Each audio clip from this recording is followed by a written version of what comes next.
Tutors are often asked to share examples of good assignments. There are problems with us doing this for various reasons. One is about confidentiality and sharing the work of other students, but another is that there are multiple ways that assignments can be created. They have common elements, but if we give you a specific example, it suddenly becomes a template that you all copy. In response to requests, I have put together a short report which deals with TMA essentials. This is not meant to be the definitive way of producing a TMA. It is just one way of producing an assignment that will be acceptable and meets all the guidelines. So we'll start off with the top of the page. In the header, you should identify yourself, the module, and the assignment you are doing. So you can see here, I have my name and title, but on a TMA, you would also include your personal identifier, the module code, and the TMA number. If you don't know how to include a header, there is lots of guidance on YouTube on how to do this. Similarly, we would expect page numbers to be included on your assignment, and these tend to be in the footer. The format of the page numbering is up to you. Title pages to assignments are useful in my opinion. Personally, I like to see a title page to any assignment. It starts it off in the correct way. It tells me what the assignment is for, who has written it, and the word count is clearly presented.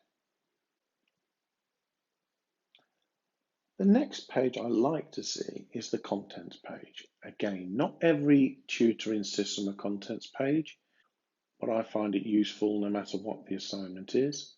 You probably wouldn't have a contents page in an essay, but if you're producing a report, contents pages are really useful. Make sure you know how to use the automated contents function within Word. Again, there are lots of YouTube videos which show how this can be done. It takes seconds to produce a contents page. The only thing you need to know how to do is use titles correctly. They will be updated automatically when you make any changes. Executive summaries are useful in formal reports. Not every report you write will require an executive summary. If you're asked to produce a formal report, then one is definitely required. And sometimes your assignment booklet will tell you that one is required. Some modules include the executive summary in the word count. Some modules exclude it. So you will need to check on your particular assignment. The executive summary is exactly that. It's a summary of the report. It is not an introduction. Many students lose marks for the executive summary because they give an introduction, giving the broad scope of what the report is about. An executive summary should draw out the key findings, conclusions, and recommendations of the report. You should be able to read the executive summary and know the main things the report is telling you. Remember, not all assignments require an executive summary. We then move on to the introduction. This is where you set out the broad scope of the report. This is what the report is intended to do. This is what the aims are, and this is what will be covered. There is no real detail in the findings here, just it gives you the scope and the approach.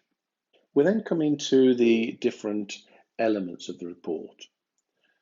Notice how in the formatting there is a lot of headers and there are nice spaces between the text. As a tutor, one of the things that makes me groan is to see an entire assignment that is just a single paragraph, one mass of block text. It is really difficult to follow. I'm not going to go through each of these sections in detail. This Word document is available alongside the recording for you to look at in depth.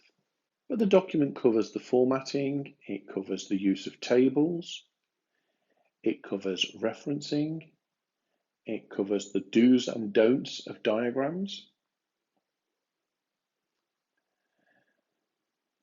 It also explains how to finish off an assignment.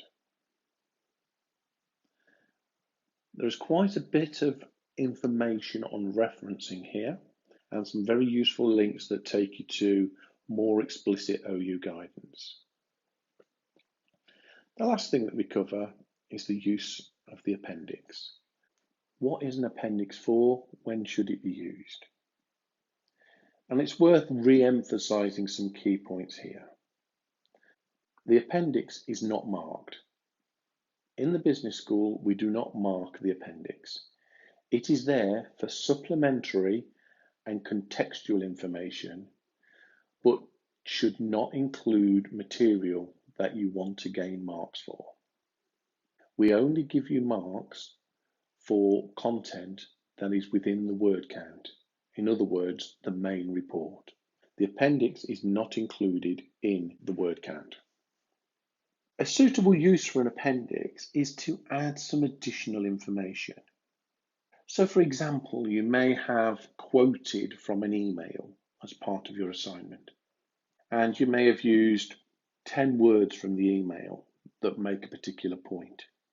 But you feel it might be useful for the tutor to see a broader extract of the email, so you might include that in the appendix. You can have excellent evidence, excellent information in the appendix, but we will discount it as far as your marks are concerned because it's not within the word count. So just remember, as a rule of thumb, if you want your tutor to read it and you want to get marks for it, it goes in the main report, not the appendix. Hopefully you find this short document useful, but please remember this is not the only way of producing a report for your assignments, but the key elements that are in there should be in all assignments. That is the header and the footer. You must identify yourself, you must clearly state the word count, and you must make sure that your references are correct and you don't misuse the appendix. Good luck.